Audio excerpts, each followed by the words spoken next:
ગીર સોમનાથ જિલ્લાના ગીરગઢડા તાલુકાના બોડીદર અને ડોળાસા ગામની વચ્ચે વાડી વિસ્તાર છે। ત્યાં અત્યારે અમે છીએ અને અહીંયા પર એક રમેશભાઈ વાઘેલા નામના યુવાન પર આજે સિંહણે હુમલો કર્યો છે, જેને લઈને અહીંયા પર વન વિભાગની રેસ્ક્યુ ટીમો છે તે અહીંયા પર પહોંચી છે અને અત્યારે આ સિંહણને પકડવા માટે જે પાંજરું છે તે તૈયાર કરવામાં આવી રહ્યું છે। આ તરફ બતાવીશ, જ્યાં બાવળો છે ત્યાં આ યુવાન છે તે અન્ય બે લોકો સાથે આજે બપોરના સમયે મધ પાડવા માટે અહીંયા પર પહોંચ્યા હતા। દેવી પૂજક સમાજના આ યુવાન છે તે રમેશભાઈ અહીંયા પર પહોંચ્યા હતા અને તેના ઉપર એકાએક સિંહણે હુમલો કર્યો હતો। લોકોએ અવાજ કર્યો અને ત્યારબાદ તેનો જીવ છે તે બેચો છે। તેને પાછળના ભાગેથી તેને ઈજાઓ પહોંચાડી છે અને ત્યારબાદ તેને ગીરગઢડા સરકારી હોસ્પિટલ ખાતે લઈ જવામાં આવ્યા છે। પરંતુ અત્યારે ગીરગઢડાનું જસાધાર રેન્જ છે અને જસાધાર રેન્જનું ના જે રેસ્ક્યુ ટીમ છે ફોરેસ્ટની તે અહીંયા પર પહોંચી છે અને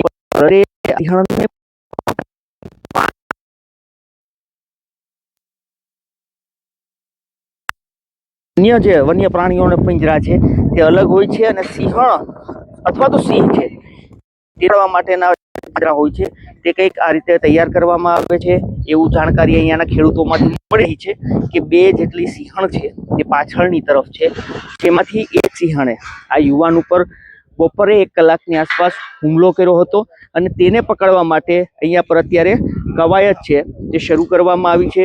ફોરેસ્ટ દ્વારા આ જે પાંજરું છે તે તૈયાર કરવામાં આવી રહ્યું છે અને થોડી વાર બાદ અહીંયા પર આ સિંહણ છે તેને કેપ્ચર કરવાની પ્રક્રિયા હાથ ધરવામાં આવશે।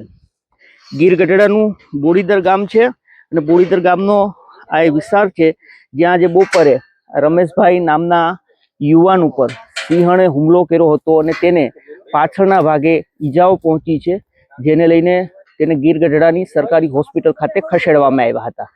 વન વિભાગ દ્વારા આ એ પાંજરું તૈયાર કરવામાં આવી રહ્યું છે।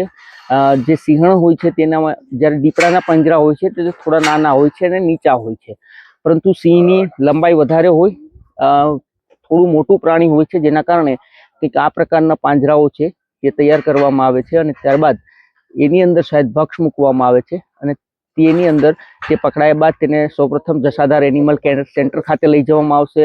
ત્યાં તેના લેબના નમૂના લેવામાં આવશે, જે લેબમાં મોકલવામાં આવશે। મળ હોય, તેના નખું હોય કે અન્ય એ નમૂના માણસ ઉપર હુમલો, માણસના લોહી તેમાં છે કે કેમ એ ચેક થયા બાદ એ નક્કી થશે કે એ જ સિંહણ હતી કે નહીં, એ ત્યારબાદ નક્કી થતું હોય છે। અને જો માણસ ઉપર હુમલો કર્યો હોય આવા સિંહણ અથવા તો સિંહે, તો તેને અન્ય જગ્યા ઉપર જ્યાં એનિમલ કેર સેન્ટરો આવેલા છે, મતલબ કે એક પ્રકારે દેશી ભાષામાં અહીંયા લોકો જેલ કહી રહ્યા છે, ત્યાં તેને રાખવામાં આવતા હોય છે।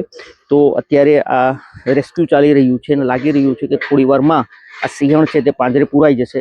પાછળની તરફ જ છે, અહીંયા મારી સાથે બાપા છે, સાહેબ તેને જોયું છે સિંહ? રમેશભાઈ। અચ્છા રમેશભાઈ, તમે અહીંયા રહો છો? હા। શું થયું તું બપોરે? બપોરે હું ગામમાંથી આવ્યો તો અહીંયા ઈ ભાઈને પકડી લીધો સિંહે।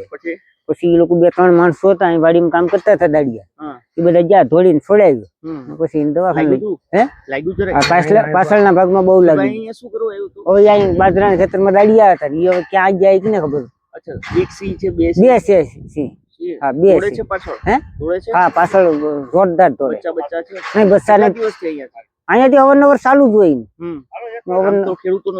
નહીં એમ નતું, આજ આવો બનાવ બની, પેલો બનાવ બની। શું કહો બાપા?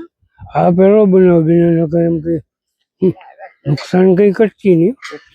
તો આ ખેડૂતો છે જેનું કહેવું છે કે અહીંયા 2 સિંહણ છે, જેમાંથી આ યુવાનો છે તે અહીંયા પર શાયદ મધ લેવા માટે પહોંચ્યા હતા અને બપોરના સમયે તેના ઉપર હુમલો કર્યો છે। ધન્યવાદ।